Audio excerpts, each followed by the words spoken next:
자, 4강으로 이제 가볼게요. 도커 파일을 이제 건너가서 4강에서는 도커의 네트워크에 대해서 자, 공부를 해볼 건데, 복잡하게 여러분 알 필요는 없고, 도커 네트워크는 어떻게 이루어져서 어떻게 이제 컨테이너 간 통신이라는 게 가능한가, 이것만 딱 여러분은 이해를 하시면 됩니다. 자, 위에 이제 IP 주소에 관련된 내용인데, 이거는 우리가 이제 한번 여러분 공부를 했던 내용이라서 IP 주소 체계가 여러분 어떻게 만들어지는지는 알고 계시죠?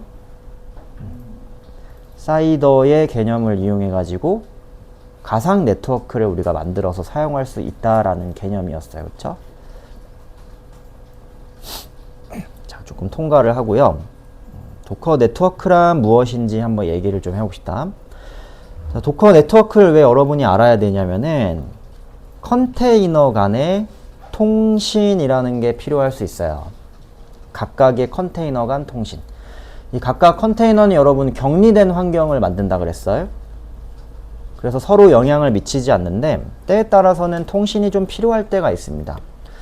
자, 도커 네트워크는 기본 값으로 3개의 네트워크를 제공을 해주는데, 첫 번째가 이제 브릿지 네트워크라는 게 있고요.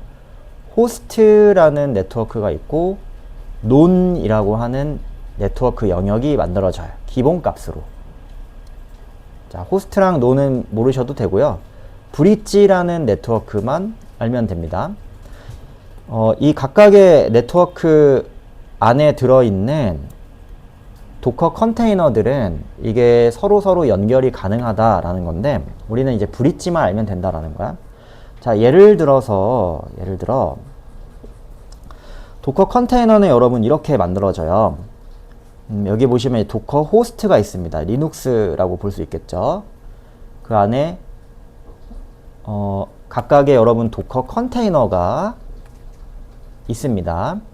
자, 이 컨테이너는 서로 다이렉트하게 연결을 할 수는 없어요. 자, 사실 이 컨테이너까지 우리 외부에서 전달되는 이 요청을 컨테이너까지 여러분 어떻게 이걸 전달하게 되냐면은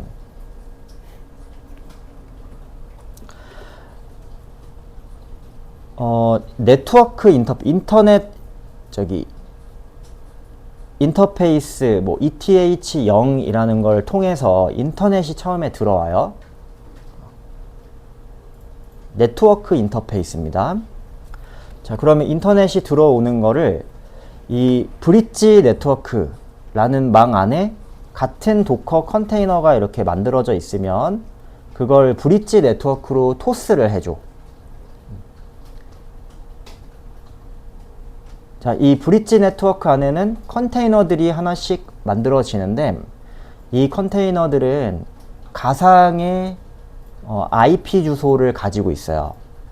뭐 172.0.0.1 형식으로 가상의 IP 주소를 가지게 되고, 외부에서 바로 접근할 수 없는 형태로 만들어져요. 그러면 이 브릿지 네트워크 안에서 어떻게 이 도커 컨테이너한테 연결을 해주냐? 중간에 만들어지는 이제 베스천 호스트라는 게 하나 있어요. 이 베스천 호스트는 네트워크에서 많이 사용하는 용어인데, 베스라는 이름으로 보통 이제 사용을 합니다. 베스.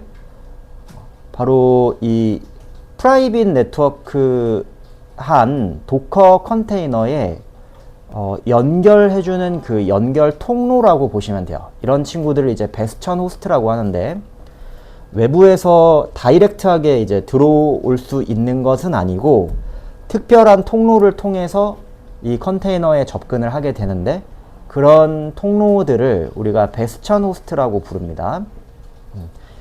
많이 사용되는 용어니까 이 용어 정도는 좀 알아두시면 좋겠어요. 여러분이 이걸 만들어라 이건 아니야.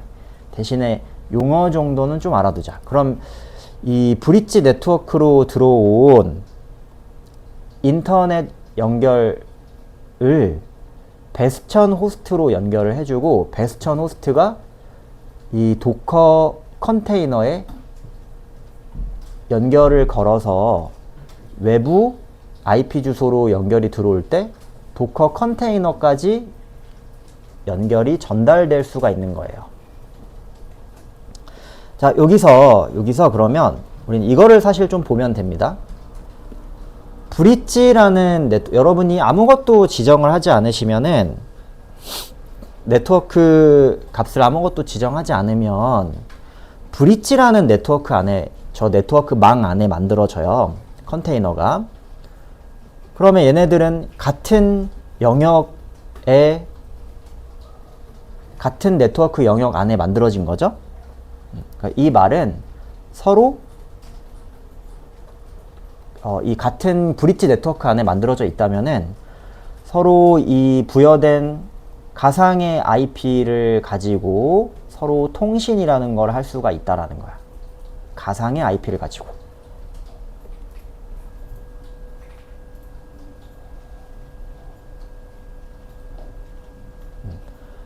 자, 그래서 여기 조금 내용을 적어 놨습니다. 이 베스천 호스트라는 거는 외부에서 프라이빗한 네트워크에 연결할 수 있는 이제 유일한 접근 방법이라고도 우리가 부르는데, 나중에 이 보안 상의 데이터베이스 같은 것들, 이런 것들은 외부에서 아예 못 들어오게 다 막아버리는 경우가 많아요. 그럴 때 여러분이 이렇게 특별한 이제 베스천 호스트 같은 거 이용해가지고 우회해가지고 데이터베이스 들어가야 돼. 이거는 여러분이 세팅하는 건 아니고요. 네트워크 전문가들이 해줍니다. 네트워크 전문가들이 들어갈 수 있게끔. 그리고 실행될 때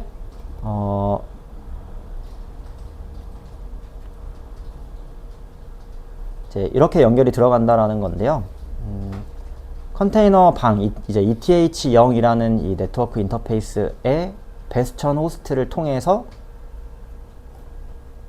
브릿지 네트워크로 들어오는 거를 여기죠. 브릿지 네트워크로 진입을 한다.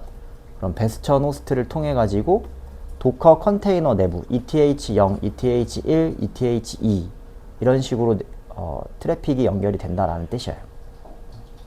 그냥 그림으로만 이해를 좀 해주면 될 것 같아요. 가상의 공간을 만들어서 사용을 한다. 이겁니다. 그래서 브릿지 네트워크는 게이트웨이, 컨테이너들이 동작되는 저 가상 네트워크의 이제 입구 역할을 해줍니다. 입구 역할.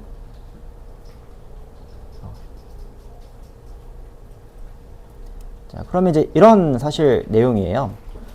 도커 런 해가지고 8181 포트번을 실행했을 때 8484번으로 내가 연결을 해줘라 이러면, 자, 이 친구는 지금 뭐 본인의 고유한 IP를 가집니다. 172.0.0.2번에 8484번 IP를 가지게 돼요.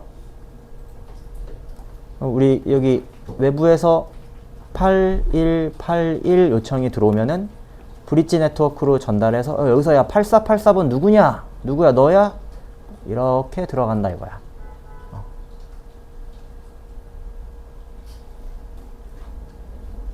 그래서 연결이 된다. 이렇게 좀 보실 수가 있겠습니다.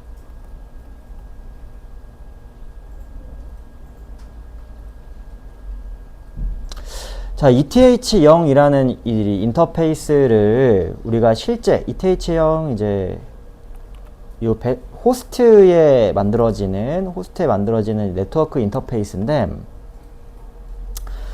이게 여러분 리눅스 환경이면은 실제 볼 수 있습니다. 리눅스 환경이면은 리눅스 환경에서는 여러분이 이제 IP 어드레스라는 요 명령문을 치시게 되면은 실제 얘가 보여요. 실제 보이는데 윈도우에서는 이게 안타깝게도 보이지는 않습니다. 그러니까 네트워크 리눅스 같은 경우는 여러분 이 ETH0 네트워크 인터페이스나 도커 0 같은 이런 이제 브릿지 네트워크가 실제 이제 보이는데, 윈도우에서는 안타깝게도 이 확인이 불가능합니다. 왜냐하면 제가 이제 예전에 말씀드렸듯이 실제 도커는 여기에 만들어지죠. 도커 호스트는 이제 여기에 만들어지잖아요. 우리가 윈도우에서 이거 좀 보여줘 라고 해봤자 사실 얘를 보는 게 아니라 이거를 보는 게 아니고 윈도우에 만들어진 네트워크 인터페이스를 이제 보다 보는 거니까 이게 윈도우에서는 보이지 않아요. 그게 조금 이제 안타깝긴 한데 만약에 여러분이 EC2 같은 데다가 도커 설치를 하시면은 IP 어드레스 해가지고 요 브릿지 네트워크랑 ETH0 네트워크 인터페이스 같은 것들 확인이 가능합니다. 제가 실제 만들어 가지고 이제 사진 찍어 온 거예요, 이거.